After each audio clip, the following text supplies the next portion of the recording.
Hello friends, welcome to sarees food corner. நாம இன்னைக்கு அரைச்சி விட்ட தக்காளி குழம்பு நல்ல ருசியா எப்படி பண்றதுன்னு பார்க்கலாம்.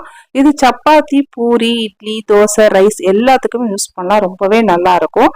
வீடியோக்குள்ள போறதுக்கு முன்னாடி எங்க சேனலை இது வரைக்கும் சப்ஸ்கிரைப் பண்ணாதவங்க சப்ஸ்கிரைப் பண்ணிக்கோங்க. பக்கத்துல இருக்கிற அந்த பெல் ஐக்கான்ல ஆளுங்கிற பட்டனும் பிரஸ் பண்ணி வச்சுக்கோங்க. அப்பதான் நாங்க போடுற வீடியோ உங்களுக்கு நோட்டிபிகேஷன்ல காட்டும். வாங்க வீடியோக்குள்ள போலாம். நான் இந்த குழம்பு மண் பாத்திரத்துலதான் நான் செய்யறேன். குழம்பு இன்னும் ருசியா ரொம்ப டேஸ்டா இருக்கும் மண் பாத்திரத்துல செஞ்சா. இப்போ ஒரு 2 டீஸ்பூன் அளவுக்கு ஆயில் விட்டுக்கலாம். ஆயில் சூடானதும் 1 டீஸ்பூன் அளவுக்கு தனியா சேர்த்துக்கலாம். 1 டீஸ்பூன் கடலை பருப்பு சேர்த்துக்கலாம். சேர்த்துட்டு ஜஸ்ட் ஒரு தடவை இந்த மாதிரி மிக்ஸ் பண்ணி விட்டுக்கலாம். மிக்ஸ் பண்ணிட்டு ஒரு 1/2 டீஸ்பூன் அளவுக்கு சோம்பு சேர்த்துக்கலாம். 1/2 டீஸ்பூன் சீரகம் சேர்த்துக்கலாம். 1/4 டீஸ்பூன் மிளகு, ஒரு 5 வரமிளகாய் சேர்த்துட்டு நல்லா இந்த மாதிரி மிக்ஸ் பண்ணிக்கோங்க.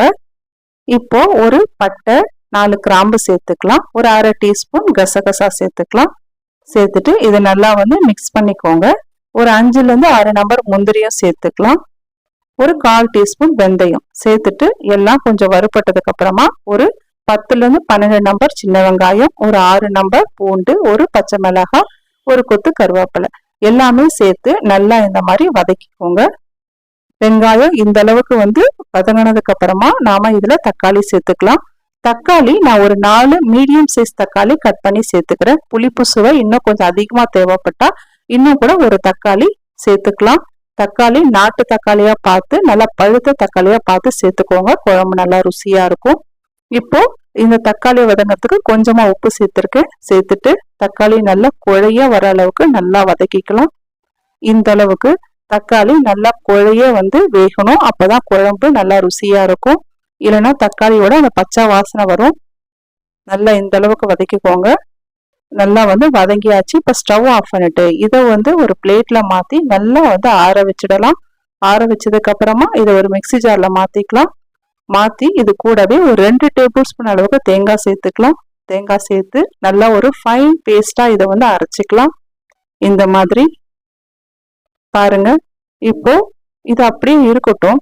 இப்போ அந்த பாத்திரத்தை மறுபடியும் வாஷ் பண்ணிட்டு அதுல ஒரு 4 டீஸ்பூன் அளவுக்கு ஆயில் விட்டுக்கலாம். ஆயில் சூடானதும் ஒரு 1/2 டீஸ்பூன் கடுகு, 1/2 டீஸ்பூன் உளுந்து, 1/4 டீஸ்பூன் சோம்பு, ஒரு பிரியாணி இலை, ஒரு சிட்டிகை வெந்தயம், ஒரு சிட்டிகை சீரகம் சேர்த்துட்டு ஒரு வரமிளகாய் கிள்ளி சேர்த்துக்கோங்க.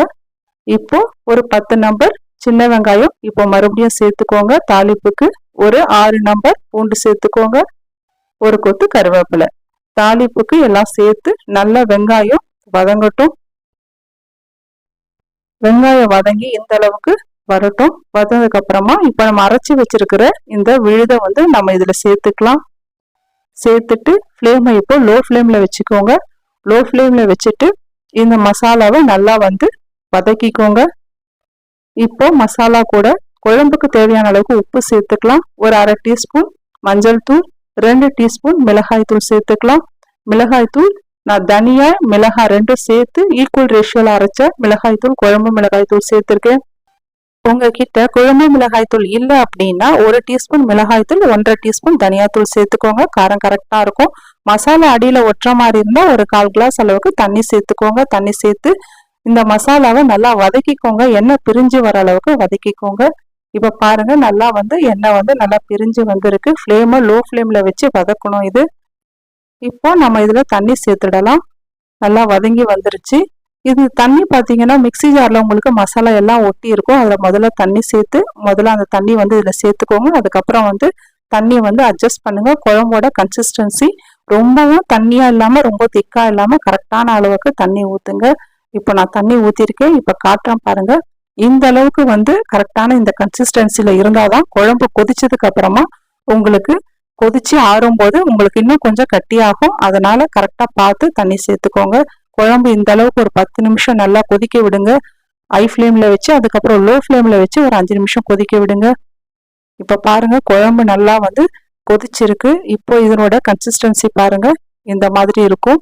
குழம்பு இன்னும் ஆறும் போது இன்னும் கொஞ்சம் குழம்பு உங்களுக்கு திக்னஸ் கொடுக்கும். இந்த மாதிரி இருக்கும்போது நீங்க ஸ்டவ் ஆஃப் பண்ணிடலாம். இப்ப எனக்கு நல்லா குழம்பு நல்லா கொதிச்சு வந்துருச்சு.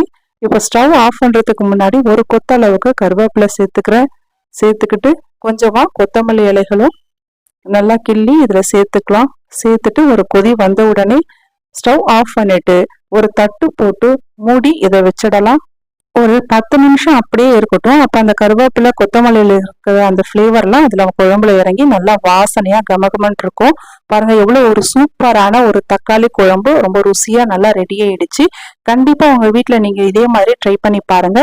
கன்சிஸ்டன்சி பாருங்க எந்த அளவுக்கு இருக்கு அப்படின்ட்டு. நல்லா குழம்பு கொதிச்சதுக்கு அப்புறமா இந்த அளவுக்கு இருக்கிற மாதிரி பாத்துக்கோங்க. அவ்வளவுதான், இந்த வீடியோ முடிஞ்சிருச்சு. இந்த வீடியோ உங்களுக்கு பிடிச்சிருந்தா எங்க சேனலை நீங்க மறக்காம லைக் பண்ணுங்க, ஷேர் பண்ணுங்க, சப்ஸ்கிரைப் பண்ணுங்க. பக்கத்துல இருக்கிற இந்த பெல் ஐக்கானை பிரஸ் பண்ணிக்கோங்க. இதே மாதிரி வேறொரு வீடியோல வந்து பாக்குறேன். நன்றி, வணக்கம்.